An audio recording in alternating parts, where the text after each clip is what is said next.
يا أيها الذين آمنوا كتب عليكم الصيام كما كتب على الذين من قبلكم لعلكم تتقون أياما معدودات فمن كان منكم مريضا أو على سفر فعدة من أيام أخر.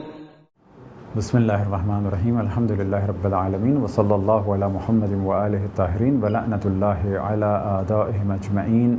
الی قیام یوم الدین۔ موضوع گفتگو روزوں کے احکام، اور ہماری اس گفتگو کا عنوان ہے اور موضوع ہے وہ افراد کہ جن پر روزے رکھنا واجب نہیں۔ اب یہاں پر پہلے مرحلے میں واضح کر دیں کہ یہ جو ہم نے کہا کہ وہ افراد کہ جن پہ روزے رکھنا واجب نہیں، تو اس سے مراد یہ ہے کہ شرائط ان میں پائی جاتی ہیں لیکن اس ماہ رمضان میں یہ روزے نہیں رکھ سکتے، اور بعض وہ افراد ہیں کہ جو اب روزے رکھ ہی نہیں سکتے۔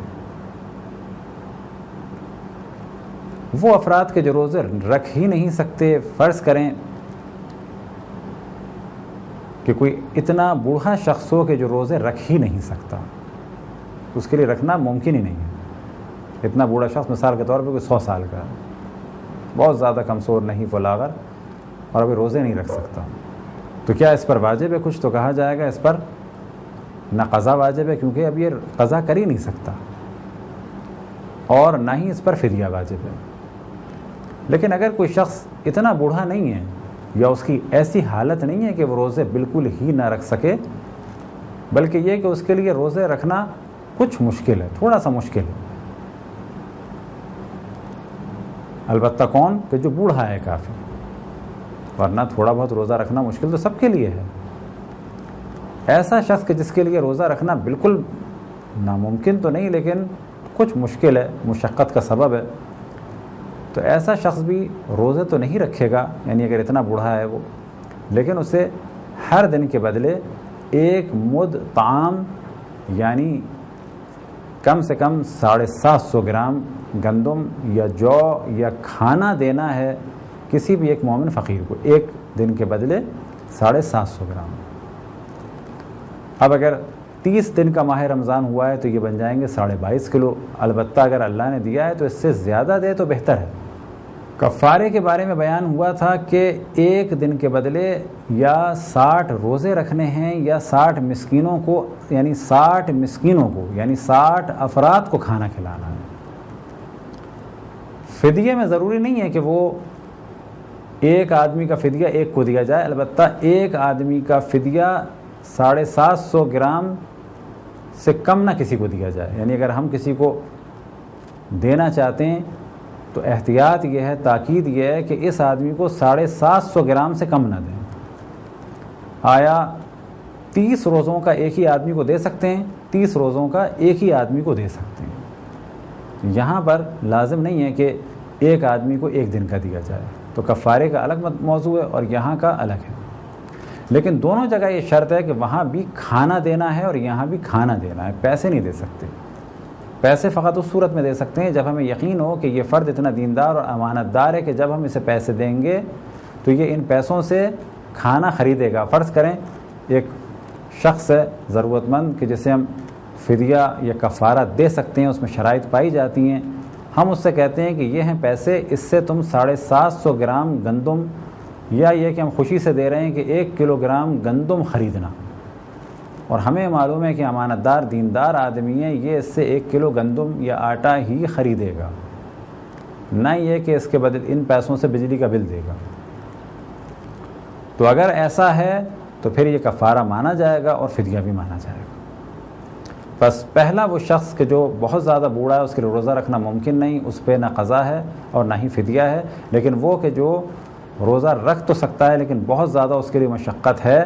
تو وہ پھر روزے نہیں رکھے گا، البتہ ہر روزے کے بدلے فدیہ دے گا 750 گرام کم سے کم۔ اب اگر ماہ رمضان کے بعد ان کے لیے روزہ رکھنا ممکن ہو تو خوئی اور آغا سستانی فرماتے ہیں کہ بہتر ہے، اور امام خمینی فرماتے ہیں کہ لازم ہے کہ روزے رکھیں۔ اب اگلا مرحلہ، اگر کسی شخص کو بہت زیادہ پیاس لگتی ہے، بیماری یہ ہے کہ اس کو بہت زیادہ پیاس لگتی ہے اور روزہ رکھ ہی نہیں سکتا یہ، تو اس پہ واجب نہیں کہ روزے رکھے، لیکن اگر روزہ رکھنا اس کے لیے مشکل ہو جاتا ہے، بیماری ایسی ہے کہ روزہ رکھنا مشکل ہو جاتا ہے، تو اس پر لازم ہے کہ یہ فدیہ بھی دے گا۔ اگر کوئی خاتون حاملہ ہے اور جانتی ہے کہ اس کے لیے نقصان دہ یا اس کے بچے کے لیے روزہ نقصان دہ، تو یہ بھی فدیہ دے گی اور روزہ نہیں رکھے گی، البتہ بعد میں روزے کی قضا کرے گی۔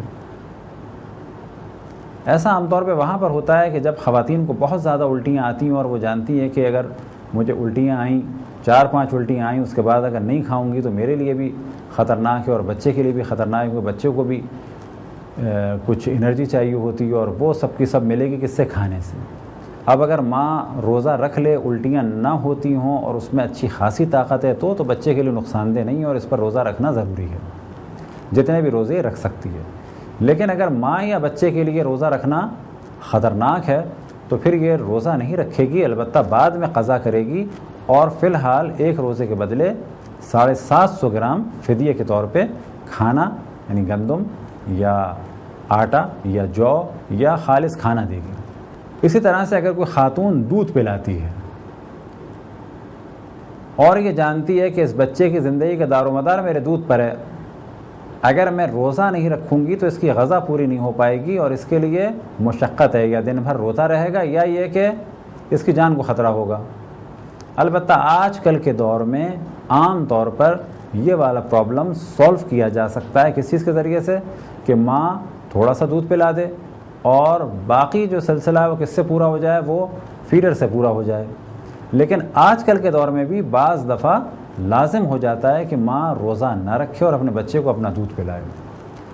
ایسا کب ہوتا ہے؟ ایسا بعض دفعہ جب ہوتا ہے کہ جب بچہ انکیوبیٹر پہ ہو یا بہت زیادہ ویک ہو، ڈاکٹروں نے یہ کہا ہوا ہو کہ اس وقت اس بچے کے لیے ماں کے دودھ کے علاوہ کسی قسم کا دودھ بھی نقصان دہ ہو سکتا ہے اور ہم رسک نہیں لیتے، کیونکہ اگر اسے اتنی کمزوری کے بعد کہ انکیوبیٹر سے ابھی نکلا ہے، اگر ہم نے کوئی پاؤڈر کا دودھ دیا اسے، ممکن ہے اسے سوٹ نہ کرے اور اسے ڈائریا ہو جائے، موشنز ہو جائیں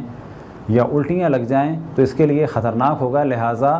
ماں ہی دودھ پلائے۔ اور ماں کی کنڈیشن ایسی ہے کہ اگر وہ روزہ رکھتی ہے تو دودھ پورا نہیں ہو پاتا۔ یہاں بھی دیکھنا پڑے گا، بعض مائیں ایسی ہیں کہ اس چھوٹے بچے کو دودھ دے سکتی ہیں اور وہ دودھ کم نہیں ہوگا، اور بعض مائیں ایسی ہیں کہ اگر دودھ دینے سے 1 گھنٹہ پہلے خود دودھ نہ پئیں اور پانی نہ پئیں تو پھر وہ دودھ نہیں دے سکتی۔ اب فرض کریں ایک ماں ایسی ہے جو جانتی ہے کہ صبح میں اچھی طرح سے دودھ اگر پی لوں، پانی پی لوں تو پورے دن اس چھوٹے بچے کو فیڈنگ کرا سکتی ہوں، تو اس پر لازم ہے روزہ رکھے گی۔ ایک ماں ایسی ہے جو جانتی ہے کہ میں اگر صبح دودھ پی بھی لوں اور پانی بھی پی لوں تو 9-10 بجے تک تو دودھ پلا سکوں گی، لیکن 12-1 بجے کے بعد میرا دودھ نہیں نکلے گا اور اس بچے کے لیے یہ دودھ نہ ملنا خطرناک ہے، اور اگر کوئی دوسرا دودھ دوں گی تو وہ بھی خطرناک ہے۔ البتہ یہاں پر پھر ایک اور آپشن آئے گا، کوئی اور عورت اگر دودھ دے سکتی ہے تو پھر لازم ہے کہ اس کا انتظام کیا جائے، اور یہ کب ہے کہ جب وہ افورڈ کر سکتے ہیں۔ بس اگر ہم کسی اور عورت کو لا بھی نہیں سکتے اور اگر مل رہی ہے تو ہم افورڈ نہیں کر سکتے اور پاؤڈر کا دودھ ہم پلا نہیں سکتے، اور اگر ہم دودھ نہیں پلائیں گے تو بچے کی جان کو خطرہ ہوگا، تو ایسی خاتون پر لازم ہے کہ وہ روزہ نہ رکھے، البتہ ہر روزے کے بدلے وہ فدیہ دے گی۔ اسی طرح سے وہ لڑکیاں جو ابھی بالغ ہوئی ہیں روزہ رکھ سکتی ہیں، لیکن ان کے لیے روزہ رکھنا سخت ہے، بہت زیادہ ویک ہیں، ابھی 9 سال کی ہوئی ہیں، روزہ تو رکھ سکتی ہیں، جان ان کی نہیں جائے گی لیکن بالکل نڈھال ہو جاتی ہیں اور ان میں بالکل طاقت نہیں رہتی۔ تو ایسی لڑکیاں بھی کہ جن میں بالکل طاقت نہ ہو، البتہ پھر ہم یہ بیان کریں کہ کمزوری کا محسوس ہونا الگ ہے، ڈل ہو جانا الگ ہے، طاقت کا نہ ہونا الگ ہے، اور یہ کہنا کہ روزہ رکھ ہی نہیں سکتی یہ بالکل الگ موضوع ہے۔ بس اگر کوئی ایسی بچی جو روزہ نہ رکھ سکے تو اس کا بھی یہی حکم ہے کہ یہ ماہ رمضان کے بعد تدریجاً قضا کرے گی، جب بھی یہ قضا کر سکے، کیونکہ ظاہر ہے ایسا تو نہیں ہے کہ ابھی اگر اس نے ماہ رمضان میں روزے نہیں رکھے تو یہ فوراً بعد یہ لگاتار روزے رکھے نا۔ مثال کے طور پہ چھٹی میں ایک ایک دن کر کے قضا کر سکتی ہے تو اس پہ لازم ہے قضا کرے، اور اگر ابھی نہیں کر سکتی تو بعد میں قضا کرے۔ البتہ ہر روزے کے بدلے اسے جو احتیاط کی راہ ہے اکثر مراجع کا فتویٰ ہے، اس کو فدیے کے طور پہ 750 گرام دینا ہوگا۔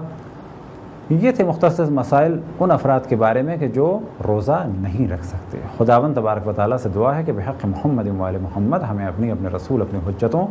خصوصاً امام زمان علیہ السلام کی معرفت اور اطاعت کی توفیق عطا فرمائے۔ وصلی اللہ علی محمد و آلہ الطاہرین۔